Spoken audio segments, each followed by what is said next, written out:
Storytelling Podcast, episode number 9. Welcome to the Storytelling Podcast, where everything's fictional, even you. And now, here are your hosts, 3 people who don't know the meaning of spoiler alert: Garrett, Zach, and Cristal. Hello, everyone, and welcome to the Storytelling Podcast, the podcast that's all about fiction, and more fiction, and telling the best truths through the medium of lies. I am your host, Garrett Robinson, and with me, as always, our co-host, Z.C. Bolger, author of Danny Calloway and the Puzzle House, and Cristal Ogathidis, pen name of V.C. Cole, author of Via Rosal and Princess Leona. Hey, we're here, and only 5 minutes late.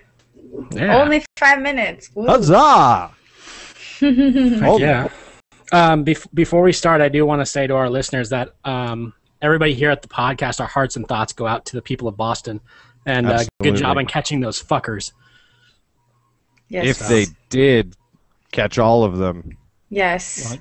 They got one of them. They got no. They got 2. They got the second one.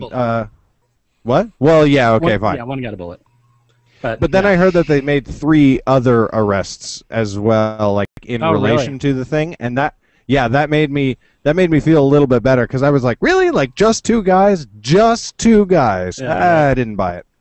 But then when I heard it was 5, I was like, okay, so it's a bit better. Made more sense. Yeah, exactly. Yeah. Well, I'm a Red Sox fan, as you can tell by my shirt. You know, and it's you are. Except that the resolution really sucks, and they probably can't see it. But I saw the word Boston. What is? That's right. I was referencing. And the people listening on the audio are just like, "What the fuck is he talking about?" Hi, Johnny B. Truant. You were gonna say something, Cristal? I'm just curious. Is Johnny B. Truant like a regular listener now on our podcast? He just tries to steal our ideas and.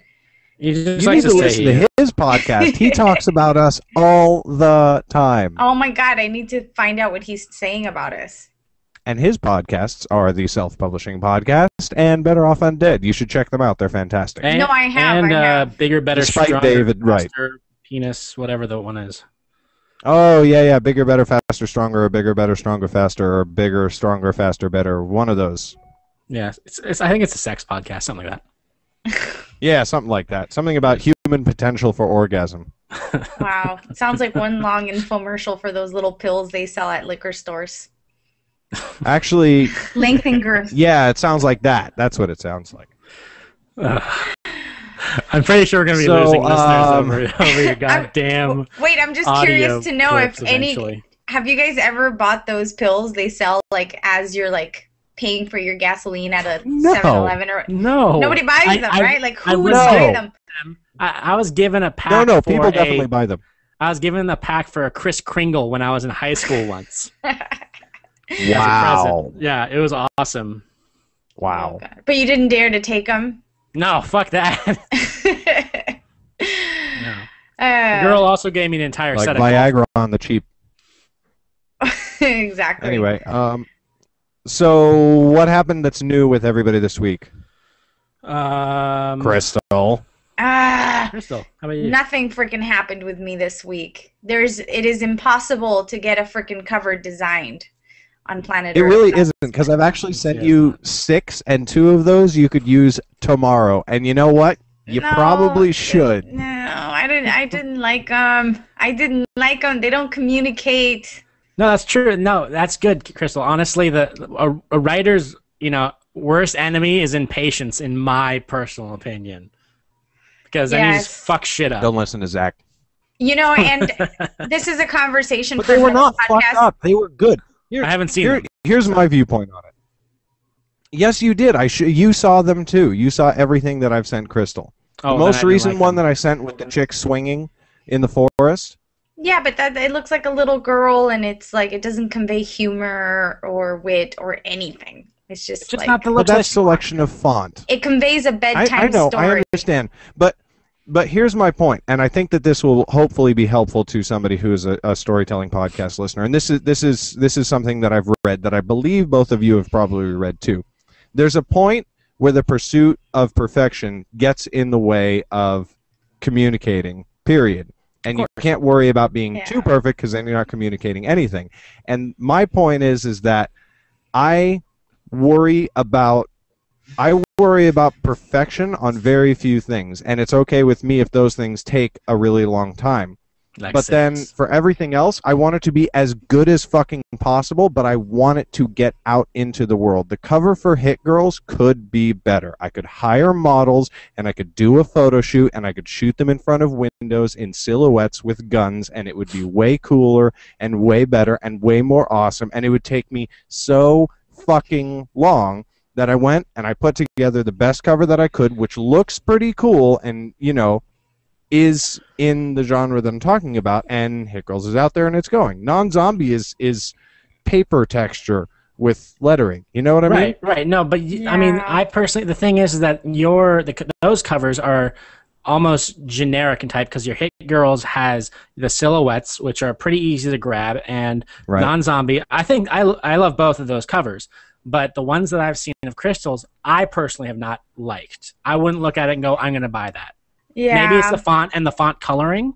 Maybe it's not even the image, you know? Yeah, maybe I just need to go with something like some medieval scene or something that's like stock free and, you know, doesn't really communicate crap, but it like at least it gives you a bit of a hint of what it's all about. I actually took it upon myself to go through Kindle ebooks that are either free or 99 cents or $1.99 that had horrible covers to see, like, on purpose. I'm like, let's see if any of these books are like really good, and you know, overall they were not, but also they didn't have any reviews or very little reviews because probably people don't even give them a chance. Right. So that's kind of my biggest fear. That could be, but I understand that. I'm not trying to figure out the best way to say this. My point is that this is a 10,000 word serial, and to be completely fucking honest, it's kind of ridiculous. You know what I mean? I know. It's very silly. It's very whatever. That's actually a good point, because like my book, I was very anal about, but my book is because you spent 2 years on it. But it's a 76,000 word novel, and it's going into print as well in hardcover and paperback. I completely agree. And originally, I didn't even think about a cover. I was like, oh, I'll throw whatever together, you know. But then, So probably I'm just gonna find something generic that I can live with and go with it. Get a woods shot. Get the shot of like a forest or something. I can buy that. I can buy a stock image of that. Yeah. With you know, a princess in a pink dress swinging in the middle of those woods. Like the one you sent me, basically. The ones that I've seen, I didn't like, but if you like them, go with them. So anyway, yes. All right, moving swiftly onward here. What's happened with you this week, Garrett? Well, the Hit Girls Season 1 premiere released, so that's cool. And then that goes free tomorrow. So if you're watching this or listening to this live, then it will be free Saturday the 20th through Monday the 22nd. So yay for that. Yay. And then I've been writing non-zombie. Non-zombie is available in Smashwords, and it will shortly be available in iBooks, the Nook Bookstore, Sony, Kobo, everywhere else. It's populating to all those different sites, but I'm off of Amazon exclusivity. Non-zombie is now available on other platforms, and Non-Zombie 2 will be available starting Monday. That's when it comes off of Amazon exclusivity. So that's cool. Sweet. And then other than that, I've been fucking writing Ninja Bread, man, which is awesome and so good. I just haven't been able to put in the time I need to finish that fucking thing. Dude, Zach, when you read the goddamn chapter, when you read chapter 3, I hope you shit yourself laughing. My dad was laughing out loud. He could not stop laughing last night. That's fucking great. That's a good sign, for sure. Yeah. Very cool. With me... How's Danny going? Danny is going. I actually got my final proof in today because the last one they did something stupid, and it's actually everything. Nothing is squished. Nothing is changed. The colors are a bit off from what I wanted, but I'm kind of like, fuck that. You know, it's like they're not off to the point where it's like, oh, it looks bad. They're off to the point where you're like, huh, is there something kind of off? I don't know, type of thing. Right. so there's that. I'm going to Aruba tomorrow. I'm going to be writing my second book, and I'm going to be writing the outlines for RK, our 7 episodes of that. I'm going to be writing the outlines for Ninja Bread Man 2 and 3, and possibly another in that series. Be writing all 80,000 words of Danny Calloway Book 2, on top of possibly giving a writing seminar while I'm there, because I was contacted today about doing that. So it's kind of last minute. And then he's going. So let me just give a little bit of explanation on that one. So he's going on a cruise ship, which is an artist convention on a cruise ship in the Caribbean, which is awesome. He went there last year. I went many years ago, and I intend to go with him next year. So he's going to attend these seminars and do this whole conference and everything like that. And then they call him today and they say, one of our one of our slots has opened up. Will you please deliver a writing seminar? I'm just like, which is awesome, but I'm going, I have so much fucking work to do while I'm there. That's my only back off on it. So I'm honestly still thinking about it, but I am throwing together an outline for a seminar. I'm also going to Los Angeles on the 11th of May through the 27th. I'll be there for 2 weeks. I've already set up one book signing, and possibly I'm going to be doing a school tour while I'm there. And then, Garrett, you and I are going to get together on RK and all that other shit and hopefully bump that shit out. And basically our listeners are going to have a shit storm of reading coming towards them. Read all of the things! Yeah. Basically, that's there's been exciting. Ton happening. That's awesome. And then on top of that, we have other stuff for the podcast that are happening that isn't necessarily known. Oh, yeah. Why don't you tell us all about that? And why there's a ski mask. Not yet. Is that a ski mask behind you? Like a murder ski mask? What? What are you talking about? There looks like there's a weird like ski mask or something behind you, hanging from your... I literally do not know what you're talking about. Zach, do you see what she's talking about? No. It does look like an upside-down monkey, though. Is that what that is? I took my glasses off. Something very weird is behind you. What are you talking about? Okay, let me point this out, because I do this way too often on this podcast. That's my robe. That's my other robe. That's my other robe. That's my snowboard. That's my snowboard there. It looks like a monkey face. No, it looks like a mask, a killer's mask. It's a binding on a snow. Oh, you people are all fucking crazy. You have really shitty webcams, so... Anyway, yeah. So that's been what's been happening. Awesome. Awesome. There is big news. There is big news on the podcast, but it's not starting until May. But it is big news. It's awesome. Very cool. And I can't say anything more about that. Yeah. I can't. The other thing that I can't. This one? No, you cannot. Okay. No, I'm dead serious about that one. My lips are sealed. She did the lip zipping thing for our audio listeners. I did the lip zipping thing.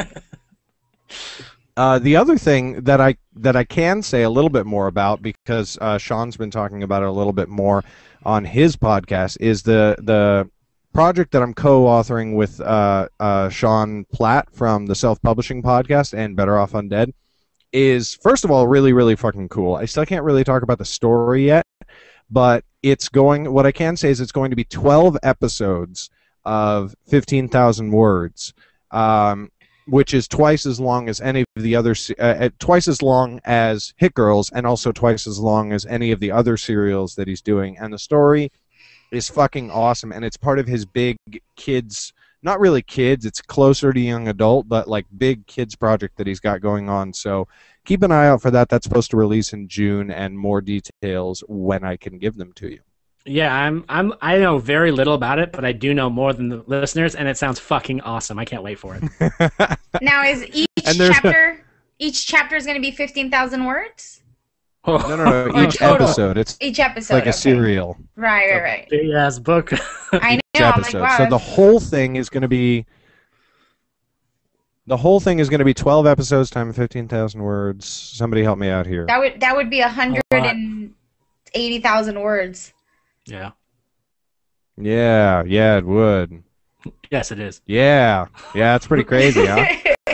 Grabs his phone and uses his calculator.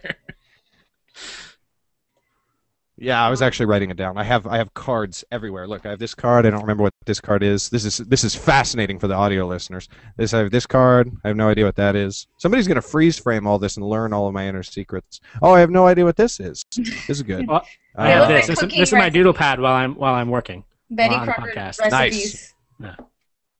Yeah. You just outed me. So what are we talking about today? Somebody asked the producer. Oh, that's me.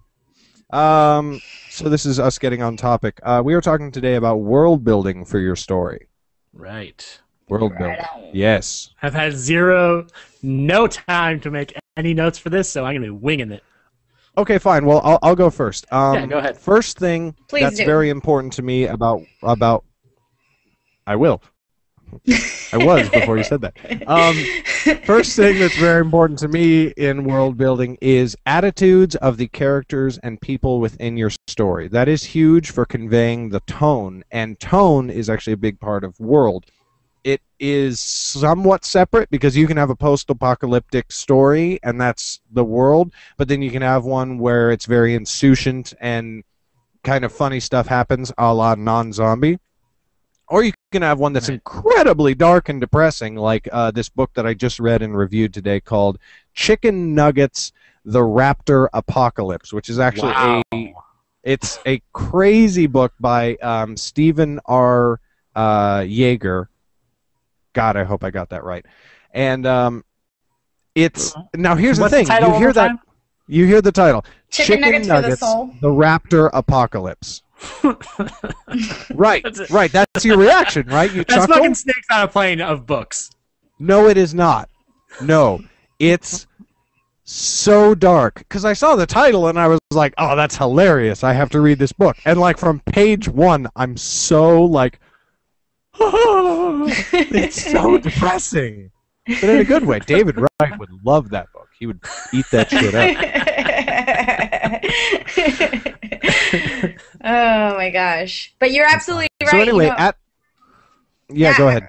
No, I was just gonna say, when you talk about world building, usually people want to talk about like how you create the imagery that the reader sees for your for the world, and usually world building is considered maybe only necessary for fantasy, science fiction, dystopian genres, not necessarily for just regular fiction. But really, by setting the tone of the characters, you're already creating world building. So it's exactly absolutely correct. And also, a more micromanagement use of it is their reaction to things that are unusual for the reader.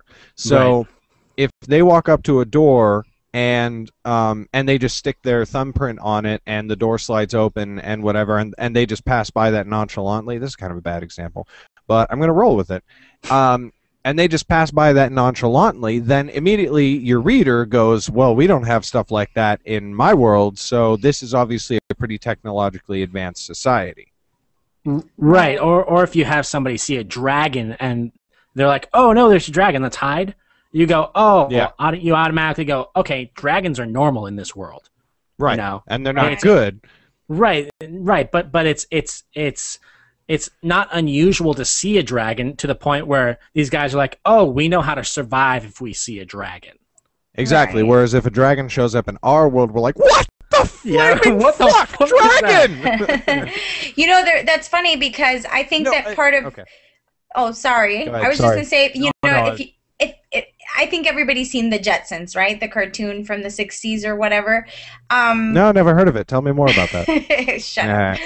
Part of the world building in the Jetsons it derives from the nonchalant, just take it for granted attitude that the Jetson family has with regards to all this gadgetry. Like they take a shower by going through a conveyor belt, and they live in these disc-like houses, and everything is just very normal to them.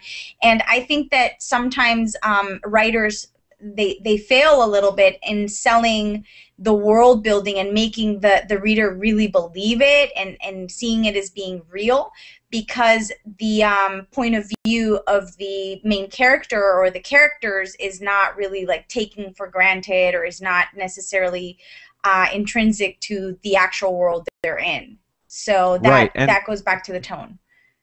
And that's important for the narrator's voice as well, which that's a really fine line to walk. And that was one thing. I think, Zach, we've already talked about this, but that was one thing, just as an example, like at the end of Danny Calloway, this isn't really a spoiler, but a guy walks up to, is it Zach? Do you know what I'm about to talk about? I don't know what you're talking about. Guy walks up into a bar. Let me just type it into chat. Guy walks into a bar, and there's a rabbi and a donkey and a goose. I just put that in chat, Zach. Can you just clear me to mention that? Oh, yeah, you can mention that. That's fine. Okay, so a guy walks up to a scanner and he holds his wrist under a scanner, and the scanner reads a chip that's implanted under the screen, that's implanted under his skin, and then a door opens. So that's unusual technology for us, but it was exactly described. The scanner read the chip under his skin and da-da-da-da-da. And see, the narrator should, in my mind anyway, should always be neutral. So if this is normal in this world, then I didn't think it was appropriate for the narrator to mention that. And I brought it up to Zach, and he was like, "Oh, I can see that. That's a good point. Like, I can see it both ways." But so basically, it just got changed to he walked up and held his wrist under the scanner. It chirped, and the door opened, without explaining that it was reading a chip under his skin. You know what I mean? Right. And that allows the reader to fill in the blanks. This guy also happened to have a tattoo, so the reader could wonder: did it read the tattoo? Did it read a barcode type of thing? A barcode, exactly. Yeah. And the less that you restrict yourself into exactly the way things work, the more room and space you give yourself in the future to build upon it. Although that's not really necessarily a world building point, but it is a point. So right. Fuck you. Something for world building with fantasy. I don't read that much fantasy myself, but there's an author who I recently read one of his recent drafts of a book he's going to be publishing through Story Road, and it's a fantasy book, dragons and all that thing. But he has a very specific outlined magic. What's the word I'm looking for here? Way of using magic in this world. In which world? His name's Devin. Devin Hansen. Oh yeah. His magic, the magic that he uses in his book, it's alchemy for one, but it's laid out very precise as to how it works. But it's laid out. It's not all jammed into one page. Basically, it's spread out. Right. You're kind of learning with. It's like a technology. Character.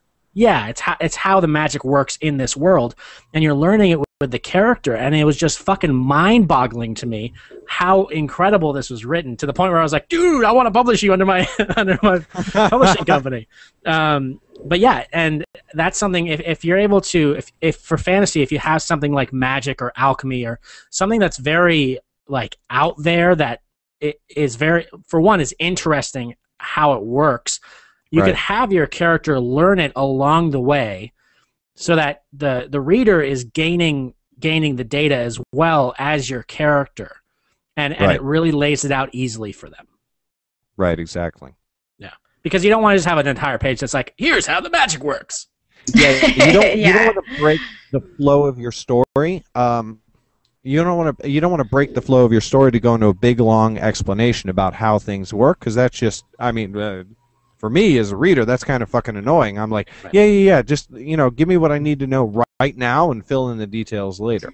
Yeah, and I think that's the thing about world building, is that it has to be kind of three-dimensional. You can't just rely on the narrator explaining how this world works or what it looks like. You also have to use dialogue. You have to use specific scenarios that the characters get into that would be improbable or are relevant only to that world, and in that way you're kind of weaving it through instead of 10 pages of world building so the person knows how every last thing looks like, and there's just no action going on.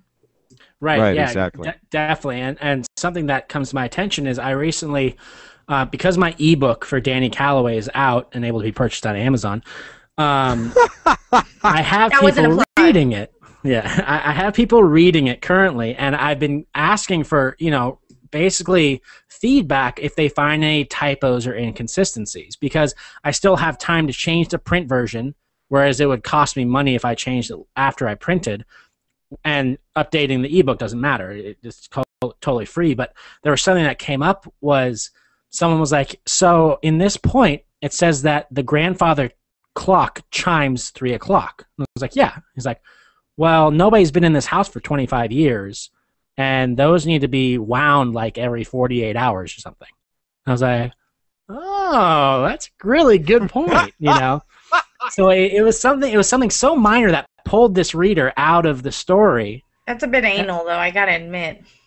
It might be anal, but it is something that, to me, it's a story point that can, like, if I'm building a world around a house that nobody's lived in for, you know, a century or whatever, then it's like the house needs to follow the rules. They can't. Yeah. The house can't break the rules of what I've been building, basically. And that's also one of those things.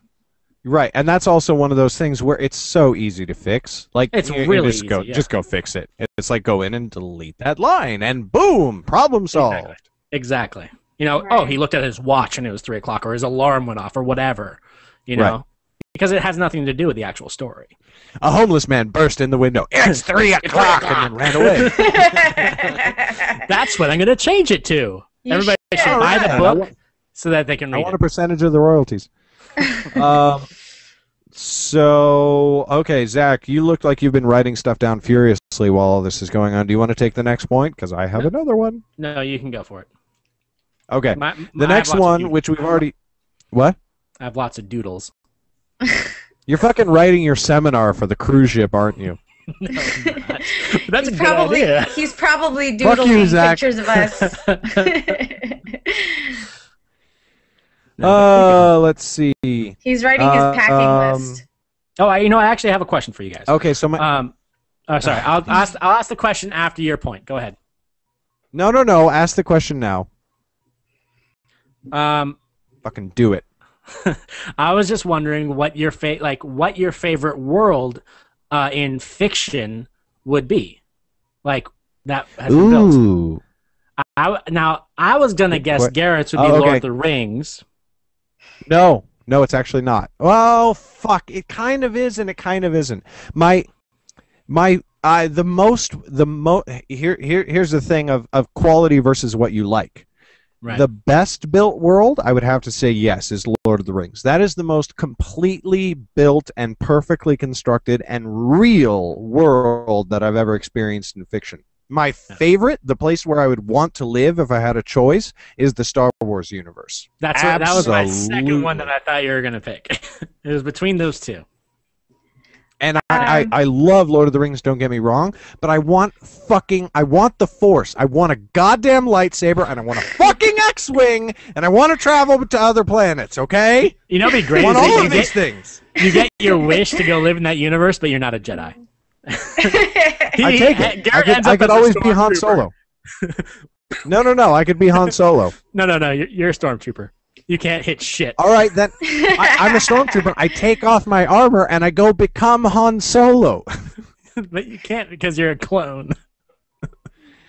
You didn't say that I was in the New Republic. I could have been Old Republic stormtrooper before they.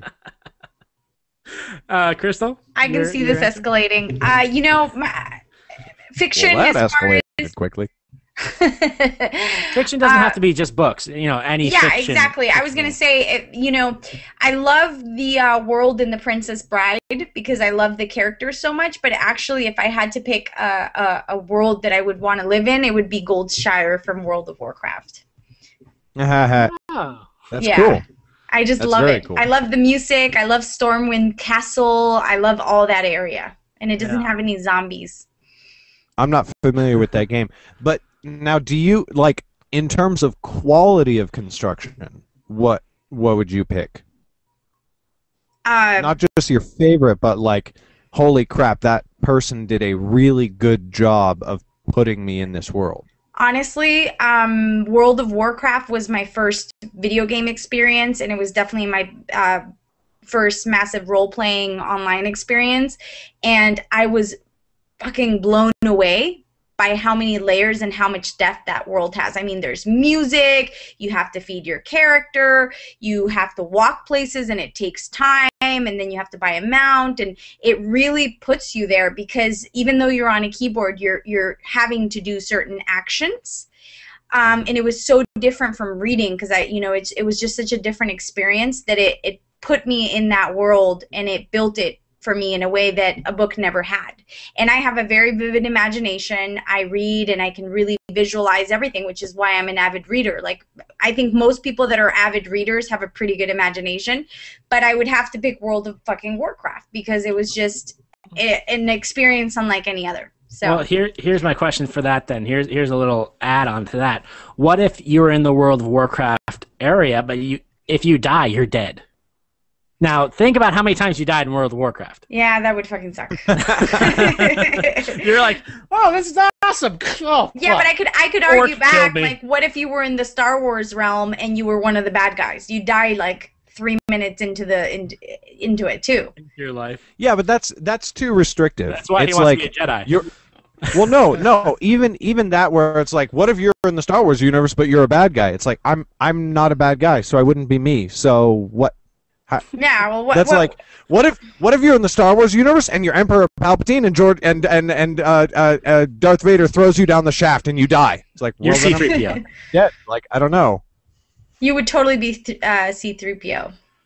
I would totally not be C-3PO. But I'm thinking that World of Warcraft has a higher death rate than Star Wars. It does, but maybe just a little bit. You have multiple lives, so it doesn't matter. And you have friends that are sorcerers and paladins and whatever, and they bring you back to life, so it's all good. It's all about who you know, just like in this world. I think that's actually a good point. That's a good point. Okay, no, but here's the other thing, Zach, because you know this, because we used to play DDO all the time. There's permadeath guilds, and there are permadeath guilds with members at the maximum level. There are people who play their permadeath means that if your character dies, you delete it. Yeah. But you voluntarily delete it? Yeah, and then you start over. That's a permadeath. I was never part of a permadeath. Of these people run around. I played a permadeath character in DDO, and I got her to level 16. Really? Wow. And you weren't tempted to unpermadeath her and just be like, "Fuck this! I'm just leaving that guild." No, because I had 10 other characters, and I was like, if I wanted to play crazy, then I went and I did that. But when I was playing with my permadeath guild, I walked around and I was super fucking careful. And if I saw something, if I didn't know that I could demolish it, I ran the fuck away as fast as I possibly could. That's how I played my normal character. Yes, well, you just ran away in general.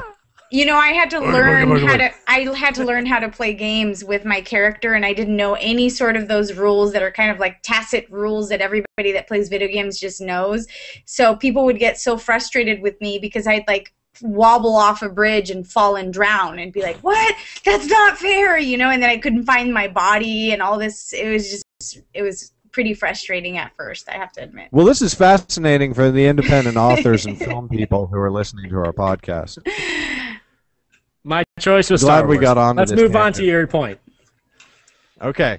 Next one was going to be, which we've already brushed on extensively, is technology. Obviously, that's a huge thing in world building. If you're fantasy, your technology is at one state. If you're sci-fi, your technology is usually in a crazy state. Sci-fi, at least for a while, had a tendency to focus exclusively on technology, and that was the hook of this story. How is his teleportation device going to affect the story? And then they moved into more like character-driven things like that, but you can't really have a sci-fi story without technology. You know what, though? It depends on what you define by technology, because in most fantasy books or worlds, there's alternate technologies. Maybe they're not electronic technologies, but there's magic, which is seen as a technology like alchemy. It has its rules, it has its uses and its way of being used, and that's a technology in itself. So but it's magic. Yeah, but I think you guys are having two different definitions of technology here. Yeah. I'm just saying I think mine's the right one. What you're saying is technology or fantasy, lack of it. Let me define a couple of things for you here, Cristal, just to be a pedantic dick fuck. Sci-fi would be something that couldn't. Yeah, exactly. Sci-fi would be something that could potentially be possible within the laws of physics and science as we understand them, whereas fantasy relies on the supernatural, or in other words, things that cannot or have never been proven to be true. Now, there's always the old trope that goes in. There's a very fine line there you're crossing, because there's sci-fi that's based on crystals. Let me finish my goddamn sentence. Because there's two things. First of all, any technology that's sufficiently advanced looks like magic. That's why Native Americans thought that white people were sorcerers when they first came, because they could spit fire and kill people. So that looked like magic. So, you know, there's things that are like magic, and, you know, it's like it would look like magic if it was sufficiently advanced technology. The other thing is that you can merge both of these things. But in terms of the definitions of what the genres are, sci-fi is potentially possible within the realm of science and physics and the laws of physics, and fantasy relies on something that is supernatural and obeys no rules other than whatever the fuck you can dream up magic can do. That's what those genres are. I agree with you completely, and I was not confused about that point. All I'm saying is, yes, in sci-fi you have technology, but it's generally electronic. It has to do with devices. It has to do with plausible things. In certain fantasy realms, you have different forms of technology. A technology, if you look at the definition, it's just a system of doing things. And the modern that's a technology. Definition, though. Yeah, exactly. That's one definition. Yeah, that's the definition you're using, Cristal. That's not the one he's using for technology. Okay, in fantasy, if you're just looking at a world that all it has is like unexplained magical creatures, and it's just in the medieval ages, and it has nothing else. Usually, to me, that's a very thinly veiled, like very unplausible, very boring story. The best fantasy that you're going to read out there is the kind that can best lay out magic and try to make you believe why it would potentially work. There's like a system to it. It's not just fucking magic and people snap their fingers, you know, unless it's a Disney movie. Because in my opinion, the best fantasy of all time is Lord of the Rings, and first of all, there's barely any magic in it. Second of all, the magic is never explained. It's just things work this way. The ring turns you invisible. That's what it does. Yeah, or that's on the true. hand of Sauron, it makes him incredibly powerful. And I hate it. Now, you know what they did with Star Wars that pissed me straight the fuck off is in the extended universe, they tried to explain the Force by saying that there were particles in the blood known as midichlorians, which gifted people with the Force. That pisses bullshit. me off because no, they just have the Force. It worked way better before you tried to come up with a scientific explanation for it. Because first of all, your scientific explanation is bullshit, and second of all, it just is what it is. Yeah, I guess in a way, yeah, because it's judging you. It's judging your powers based on the way you were born. We should sue. Anyway, we should sue, motherfuckers. If you have black Emotional genes, trauma. there's no Force. Yeah, exactly. Wow. Yeah. So racism. Well, the Force, not me. I'm just voicing out what it sounded like. No, you said those words. No, you but said those words. That's what it 2 sounded like. podcasts in a row. Wow, really? You guys are gonna go there? Nice. Yes. No, I was just saying. I was voicing out the opinion of that someone might derive from hearing that the Force you had it based on your genes. It just sounds. Why's it got to be black people? Mace Windu, Samuel motherfucking Jackson, or Asians. I don't know. What about Yoda? I'm gonna mute my microphone now. Thank you. Minutes. Jesus Christ. Wait. The management of the Storytelling Podcast, we do not condone the opinions expressed by this woman. I'm not expressing any opinions. There was no opinions. I was voicing out. I was lending a voice to a potential thought process. We do not accept or lend any credence to her pleas for innocence or defense. All right. At least I don't say the name of the Cristal. Lord in vain. I'm sorry, Cristal. We should be gentle with you. You're pregnant. You have a very delicate yeah, you guys are constitution these days. I'm going to go cry now and eat ice cream. Goodbye. Pickles and ice cream. Just dip pickles into her ice cream and just munch on them. I don't like pickles, but you know what? I am obsessed with chips and quince. For this to become a thing. The Pregnancy Podcast. So, technology. You guys deserve it. I'm going to talk all about that now. Technology is obviously a massive part of building your world. Whatever technology exists in the world that your characters exist in is a large part of their lives. And again, I think that attitudes sort of encompasses everything, because your characters should not have a crazy attitude about their technology. iRobot, for example. iRobot, exactly. It's just like, hey, robots. Hey, robots. He's my servant. Oh no! Exactly. But when they go crazy, that's when they go, holy fuck! Yeah, exactly. Whereas we're sort of course he went crazy. He's a robot. I've seen Terminator. Right. Exactly.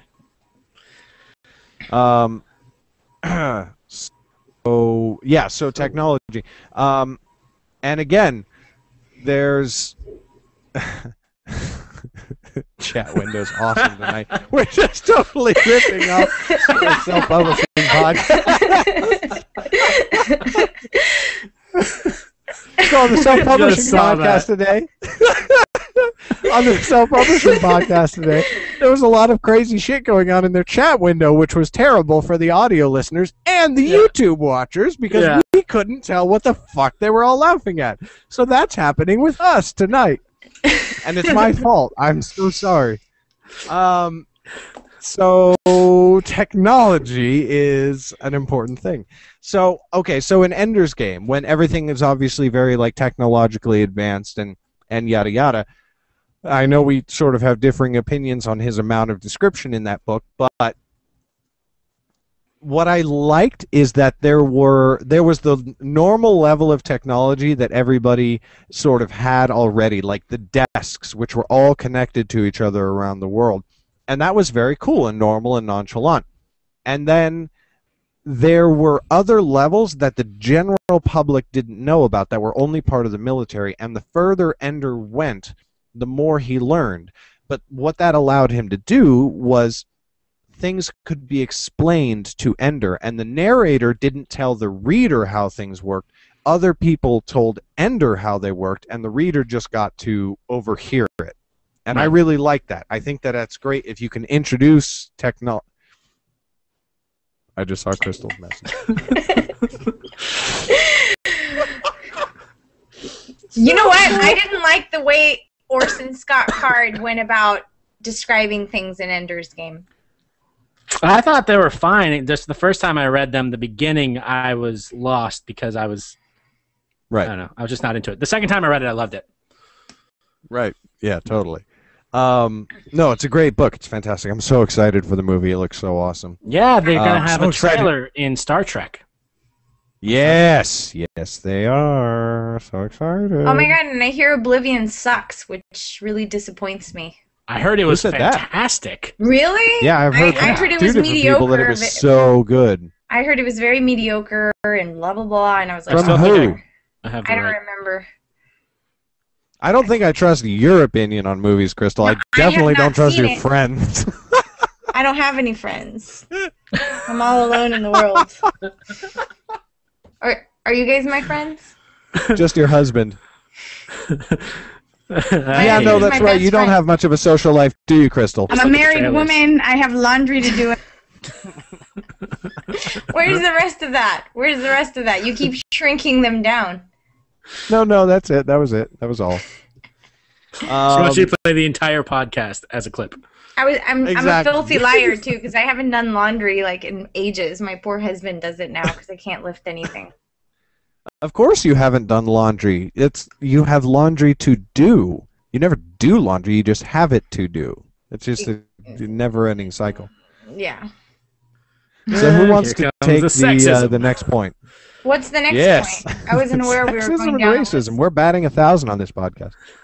No, I have a list, but who else wants to... Give us your next list, and then I'll pick it up. There you go. All right. Speech patterns, lingo, dialects, that sort of thing. Oh, nomenclature, I think... the way people talk. Yeah, totally. If you actually look at Hunger Games, there was an actual, and what's interesting actually is because she, like, I forget the character's name, but the Katniss. chick the chick that comes and gets Katniss to take her to the capital. Anyway, her name. When she speaks, they're describing how she speaks, and it's different from the normal everyday person because her S's are extended and it's very hoity-toity kind of thing. Right. So you actually get an idea of, oh, these people are better. They think they're better than the normal everyday person. Like a high-class British accent versus like a Cockney accent? Sure, yeah. You said cock. Yeah, I did say cock. Okay, I was wondering if you were going to go for that. No, but that's a very good point. And then this happens in all sorts of things. Actually, Chapter 3 of Ninja Bread Man has an entire scene with the Scottish fairies that we totally ripped off from Terry Pratchett. And oh my God, I loved writing that so much. I actually want to see, I want you to see it and tell me if I went overboard, because they talk in a Scottish fucking accent. And then one of them, you can't understand him at all. He has to have a translator. I think that's awesome. Yeah. No, and that's great that he has a translator. Did you get that off of my notes? Because I'm pretty sure I put that in there. Yeah, Brent. Brent is the translator. Just a correction there. If it's spoken translation, it's not translation, it's interpretation. That's what it's called. Oh, okay. You would have an interpreter. Hey, that's a good point. Yeah. Cristal, in case anybody wasn't aware, works for a translations company. Owns. I own a translation agency, yeah. Yep. Fuck yeah, you do. Fuck That's why you're Spanish. So if you guys need to get your books translated, you guys can go to her. Garrett will put a link into the show notes. Yeah. There you go. Yeah, okay, sure, I can do that. Do you have a link, Cristal? You don't have a blog. Yeah, no, I have a website. It's Reliable Translations. Sorry, it's lareliabletranslations.com. And it has a blog in there, and it has all of our information. Because we interpret. They'll be doing my translation. Yep. Is that LA as in Los Angeles or La? Because it's Spanish. It's LA as in Los Angeles. La would be a bit too. That would be a bit too presumptuous. La Reliable Translations.com. What are you, fucking Russian now? No, that's how French I'm people Russian. talk. I do not know why. .com.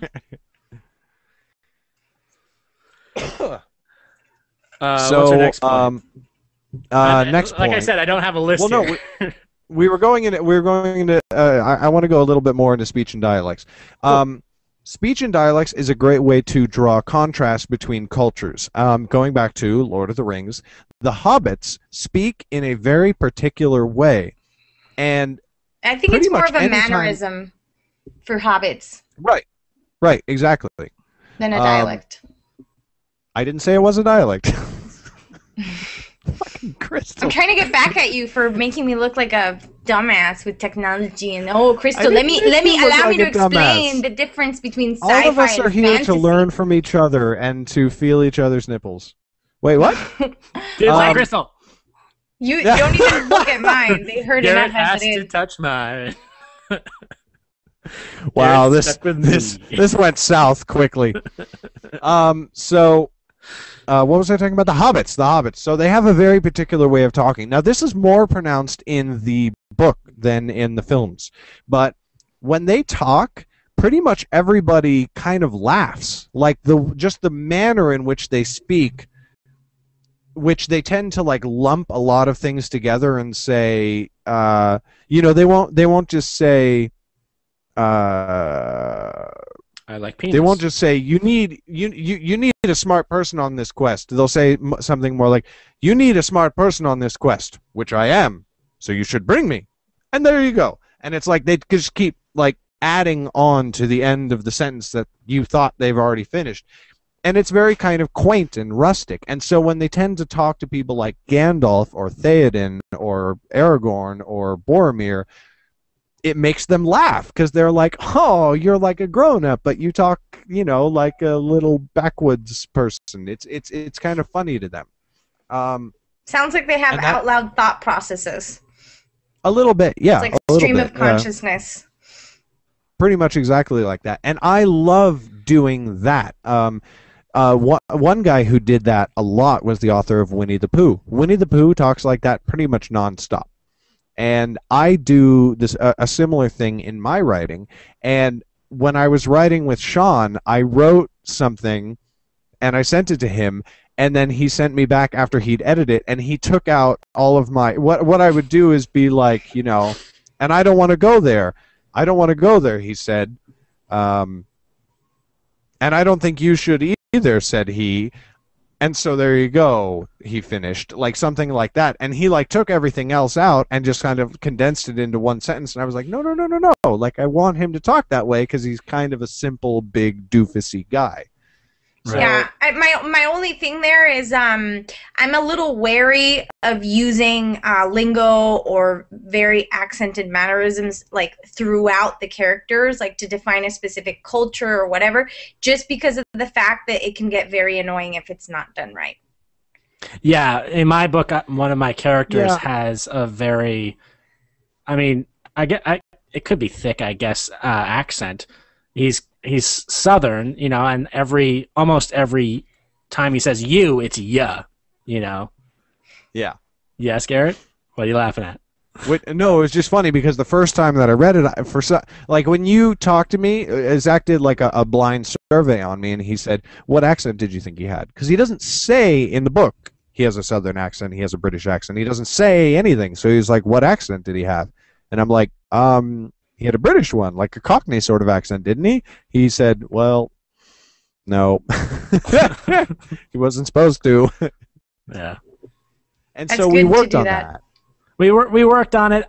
It could be better, but that's like what we were talking about earlier, where that would be getting down to the real, like, oh my God, trying to find perfection, because honestly it works with what it is. Right. Yeah, exactly. That's the sort, and that's the other. Yeah, go ahead, Cristal. No, please finish. Well, that's the sort of thing where it doesn't really matter that much as long as the reader can tell that he's speaking differently than normal and they can understand what he's saying. Like in the We Free Men, which I linked in last week's show notes, so nobody asked me to do it again, Chrissy. In the We Free Men, there's a bunch of tiny little fuck you, Zach.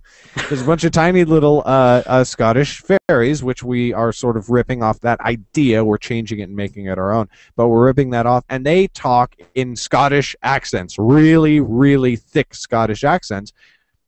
You can understand what they're saying, but they're very obviously talking in Scottish accents, and because of that, it's hilarious. Like every sentence that they say is funny because you imagine it in that tone of voice. Right. That's a huge part of the world. I have it right here, in case somebody wants to look what the cover looks like. Oh, you got it. I got it. Have you read it? Nope. Well, I read the first 5 pages, and they were hilarious. He's so funny, right? He is. I almost don't want to write anymore. It's like I want to just give up. He's already done it all. He's done it all in 5 pages. More than I should ever hope to aspire. I know what you're saying, and that's an important actual like motivational moment. Not that it has anything to do with what we were like talking about, but I want to put this in, is that reading really good writers will sometimes make you feel like, why am I even writing? Because I'm not as good as this person. I'll tell you what the solution is. You go read somebody who won a writing contest. Read their book. Find somebody who's award-winning, won blah blah competition, got yada yada recognition, acclaim, or whatever. Read their book. It's probably really shitty. And that will make you say, dude, I can write better than this motherfucker. I know exactly what you're talking about. Yeah. That was what made me start writing. I started reading Dave and Sean's books, and I can write better than these fuckers. You know what? But do you ever have that I'm kidding, guys. I love you. Guys, seriously, I love you. I'm kidding. I'm actually also reading Unicorn Western, which is by this famous duo. It is, and I'm like, fuck! I was gonna write Unicorn Western if I would have thought of it. What? You know, it's like so brilliant. If you would have thought of it. If I would have thought of it, because you read even the title, like it's so perfect, and it's like. You know. Yeah, that brings up. I saw a trailer for a movie that I like. It's with Ryan Reynolds and fucking the guy. I can't remember his name right now. Oh, Jeff Bridges. And Ryan Reynolds is a cop. He dies. He goes to heaven, and he's put on like the undead task force. And he's like a cop from heaven that has to go and like kill like ghosts that are portraying humans on Earth or whatever. With Jeff Bridges, who plays like Wyatt Earp or something, and he's his partner. And I'm like, dude, that is a fucking brilliant storyline. I so want to do something like that. And the world that they built just in this trailer, I was like, I wish I had fucking thought of it. I know what you mean. It is nice. Anyway, I think it's called like the Undead Task Force. I think. I'll check it out. If you remind me, I'll actually put it in the show notes. I promise. Right. So did anybody have another thing that they were gonna do? Nobody else did because I'm the only person who made a list. So I'll just move straight on. This kind of drifts into technology a little bit, but it's more specific in its construction. Which I guess would more appropriately be architecture or lack thereof. The places in which people live tell you a lot about the world in which your characters are living and which your reader is living in while they're reading your book. Mud huts, ramshackle wooden shacks, all these sort of things are a lot different and paint a lot different of a picture than soaring castles and tall gleaming metal spires and skyscrapers in a city. And you also can draw a strong contrast of somebody who C.J. Lyons did this in Snakeskin. This was awesome, where she's in this her main character's in the city most of the time, and then she goes out into these like backwood places, like these farmhouses, and there's this old sort of crumbling farmhouse and this old barn with faded paint and da-da-da-da-da. And all of a sudden, everything feels kind of skeezy and dirty. And it's a subliminal thing because she's so used to being... not for her. The character is like super ballsy and just like doesn't give a fuck.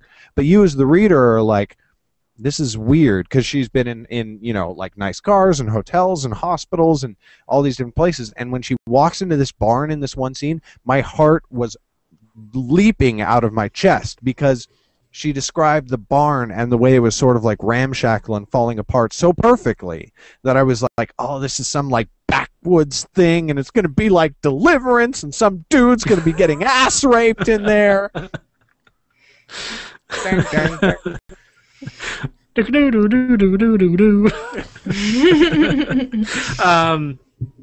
Yeah, I haven't actually read Snakeskin, unfortunately, but I did see your review of it, and it does sound good. Not that I ever go and read any books that you tell me to read. Really good. But that's a very good point. You didn't even read Hit Girls. I read 3 chapters. Do you guys stock reviews?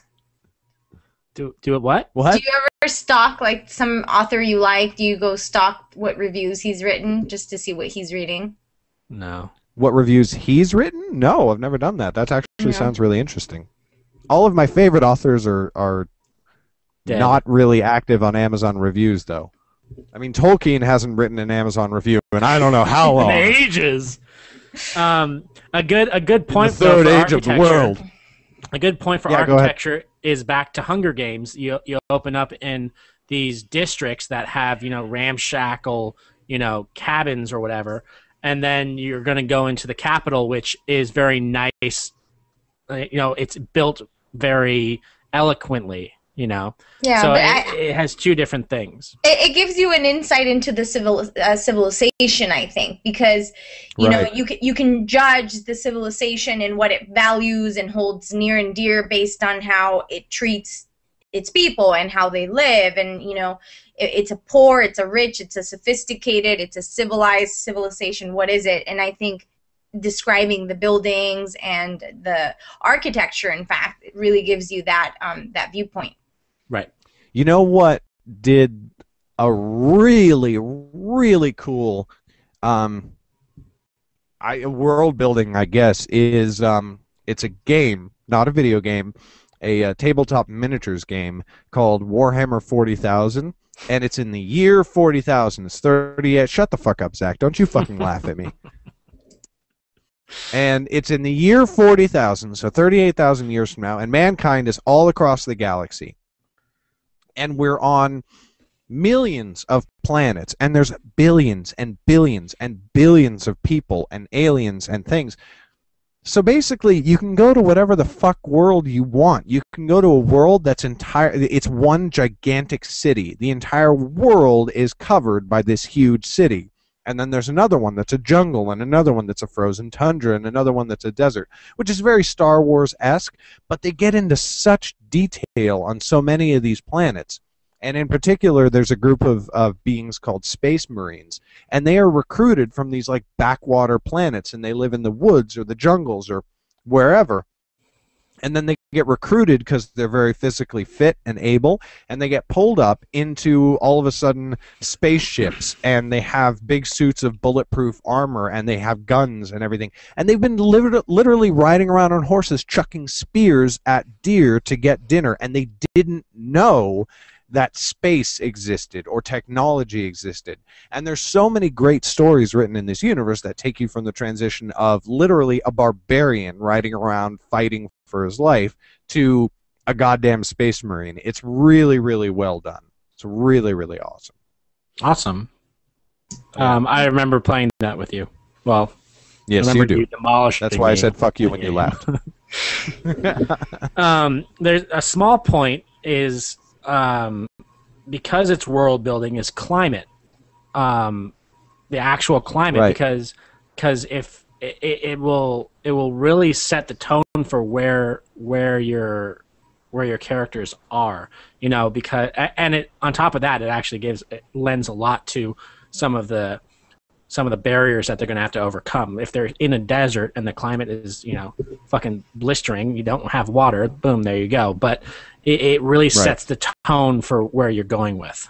Yeah, and if I can add one more, sure. It would be peace or war, because if it's a war-ridden place that they live in, the conflict is more external and it encompasses more people, I feel like, and usually the storyline has a bigger mission and bigger goals, like saving the planet or whatever, whereas sometimes it's time of peace, it's a perfectly normal, even if it's a fantasy realm, there's no war or anything, so all of the conflict is internal and it's specific to certain characters.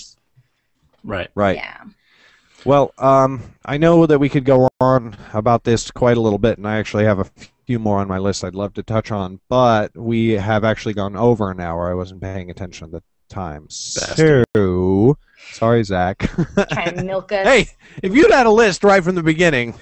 I was just going to say ethics and values. Those come in really good because there's this movie that's coming out very where much so. one I was day going to say year, government. And religion. One day a year, you can go out and commit yeah. as many crimes as you want. You can kill people, and it doesn't matter. Everything turns off, and everything is legal. And ethics and values in that world, you're like, it's just shit, you know, because there's that one day where you can do whatever the fuck you want. I think I think we were talking over you when you started. So this is an actual movie that's coming out where that's the premise of the movie. Yes. And it's one day a year. Anybody can do whatever they want. Nothing's illegal. Right. And you it's can just kill sort of like a shit ton of people if you wanted to. It doesn't matter. Right. It's Or crazy. sleep with them. Ethics and values can okay, really set the Cristal, tone. you slut. I'd rather be a slut than a murderer. Yeah, well, values. You can sleep with somebody who's not illegal. Maybe I just like to stay. Maybe I just like to stay home and protect my family. Maybe I don't need to fuck people. In Spain we have an expression. It's being stuck between the sword and the wall. If you're stuck between the sword and the wall, you know, and you have to There's make a penis, and you're up against the wall. Your endo. So on good night, that, everyone. On that happy we read, note, by the way. We'll, yeah, you are. we'll sign off for tonight. That's it for this show. Check out thestorytellingpodcast.com to leave comments on this episode. Send in a voicemail. Email a recorded voice question to info@thestorytellingpodcast.com. You really got to go out and buy Zach's book, Danny Calloway and the Puzzle House. It's awesome. You should also go out and buy Hit Girls Season 1. The paperback came out today. I forgot to mention that. And yeah, good night.